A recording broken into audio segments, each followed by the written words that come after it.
आओ बच्चों, शुरू करते हैं आज की ऑनलाइन क्लास। और आज हम पढ़ेंगे बसंत पुस्तक का सेकंड चैप्टर, लाख की चूड़ियाँ। ये जो कहानी है वो कामटा नाथ जी द्वारा रचित एक श्रेष्ठ कहानी है। कामटा नाथ जी का जन्म 1935 में लखनऊ में हुआ। उन्होंने अनेक कहानियाँ लिखी, जैसे छुट्टियाँ, तीसरी सांस और सब ठीक हो जाएगा। उनमें से एक कहानी है लाख की चूड़ियाँ। लाख की चूड़ी कहानी है, उसमें उन्होंने ग्रामीण जीवन और शहरी जीवन में जो बदलाव आ रहे हैं उनके बारे में बताया है। उन्होंने इस कहानी में शहरीकरण और औद्योगिक विकास से ग्रामीण उद्योगों के उजड़ने की पीड़ा को चित्रित किया है।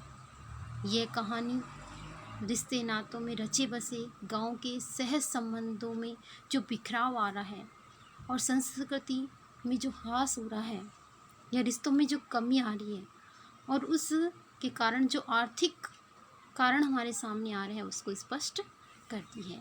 इस कहानी में उन्होंने ग्रामीण जीवन और लघु उद्योगों को चित्रित किया है। इसमें लेखक ने समय के साथ जो चीज़ों में बदलाव आता है उसको दर्शाया है। इस कहानी के साथ में यह है कि बतलू नाम का एक मनिहारा था जो लाख की चूड़ियाँ बनाने का कार्य करता था। लेकिन धीरे धीरे मशीनी युग आने से और कांच की चूड़ियों का प्रचलन बढ़ने से उसकी चूड़ियों का महत्व कम हो जाता है और उसका धीरे धीरे उसका धंधा ठप हो जाता है। और उसके बाद जो उसकी आर्थिक स्थिति बिगड़ती है और उसके अंदर जो निराशा की जो भावना आती है उसको इसमें दर्शाया गया है। और ये सब कारण क्यों है? मशीन युग आने से लोग बेरोज़गार हो रहे हैं। ये सब पीड़ा इस कहानी में दर्शाई गई है। देखिए, आज का चैप्टर पढ़ते हैं, लाख की चूड़ियाँ। हाँ, सारे गांव में बदलू मुझे सबसे अच्छा आदमी लगता था। क्यों लगता था? देखिए, क्योंकि वह मुझे सुंदर सुंदर लाख की गोलियां बनाकर देता था। अब इसमें लाइन को स्पष्ट किया है कि लेखक को बदलू सबसे अच्छा आदमी क्यों लगता था। क्योंकि वो उसको सुंदर सुंदर लाख की गोलियां बनाकर देता था। मुझे अपने मामा के गांव जाने का सबसे बड़ा चाव यही था कि जब मैं वहाँ से लौटता था तो मेरे पास ढेर सारी गोलियाँ होती थी, रंग बिरंगी गोलियाँ, जो किसी भी बच्चे के पास बच्चे का मन मोह ले। यानी कि लेखक जब भी मामा के जाता था तो बदलू के घर जाता था और वहाँ बदलू उसे बहुत सारी रंग बिरंगी गोलियाँ देती थी। इसीलिए उसको मामा के गांव जाने का चाव लगा रहता था।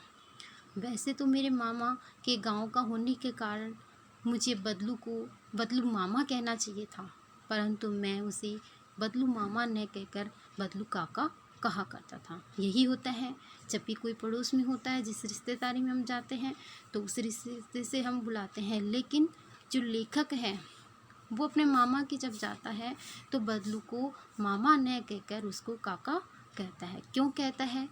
इसका कारण भी आगे देखिए। जैसा कि गांव के सभी बच्चे उसे कहते थे, क्योंकि गांव के सभी बच्चे बदलू को काका कहते थे तो लेखक भी उसको काका कहने लग गया।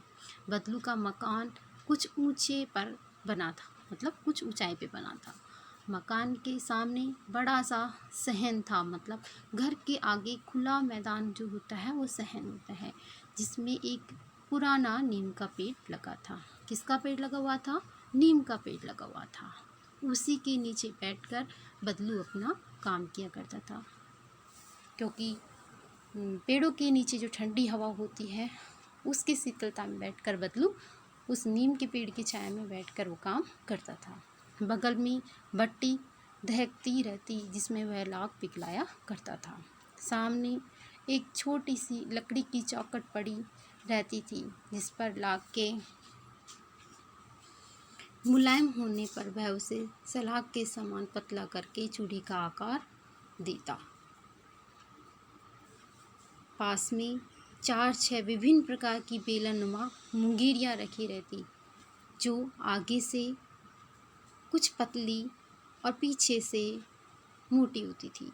मुंगेरियाँ लकड़ी की बनी होती हैं जो कूटने के काम आती हैं। तो कैसी होती थी वो आगे से पतली और पीछे से मोटी होती थी। लाख की चूड़ियों का आकार देखकर वह उन्हें मुंगेरियों पर चढ़ाकर गोल और चिकना बनाता था। जैसे हम ऊपर वाले चित्र में देख रहे हैं कि ये देखो, ये चित्र में बना रहा है, मुंगरियों में इसको डालकर इसका आकार दे रहा है। तब एक एक कर पूरे हाथ की चूड़ियाँ बना चुकने के पश्चात वह उन पर रंग करता।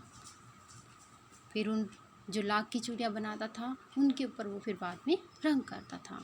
बदलू यह कार्य सदा ही एक मछिए पर बैठकर करता था। मछिया क्या होता है? लकड़ी का बना होता है और उसको सूत या किसी डोरी से बनाया जाता है, जो कुछ ही पुरानी थी। जो क्या थी? जो मछिया था वो क्या था? बहुत ही पुराना था।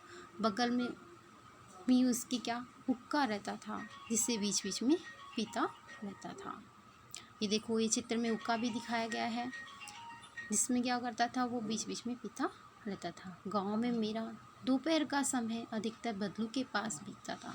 यहाँ पे जो मेरा शब्द आया है वो लेखक के लिए आया है, क्योंकि जब लेखक मामा के घर जाता था तो दोपहर में वो बदलू के पास बैठकर वो चूड़ियाँ बनाता दिखता था। वह मुझे लल्ला कहा करता।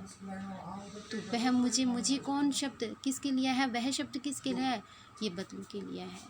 और वो उसको क्या कहते थे? लेखक को लल्ला कहते थे। मेरे पहुँचते ही मेरे लिए तुरंत एक मछिया मंगा देता था। लेखक के लिए क्या मंगा देता था? मछिया मंगा देता। क्यों? बैठने के लिए। मैं घंटों बैठे बैठे उसे इस प्रकार चूड़ियाँ बनाते देखता रहता। लेखक क्या करता? लेखक भी छोटा था उसमें उस समय, तो वो क्या लेखक भी बैठा बैठा उन चूड़ियों को बनाते हुए देखता रहता था। लगभग रोज ही वह 4-6 जोड़े चूड़ियाँ बनाता। पूरा जोड़ा बना लेता तो उसे बेलन में चढ़ाकर कुछ क्षण चुपचाप देखता रहता, मानो वह बेलन न होकर किसी नववधू की कलाई हो। जब भी उसका चूड़ा तैयार हो जाता था, पूरी चूड़ियाँ बन जाती थी, तो वो उन चूड़ियों को बेलन में चढ़ाकर इस तरह देखता जैसे कोई नववधू का हाथ हो और उसमें उसने चूड़ियाँ पहन रखी हो। आज इतना ही पढ़ेंगे, फिर कल के वीडियो में देखते हैं। धन्यवाद।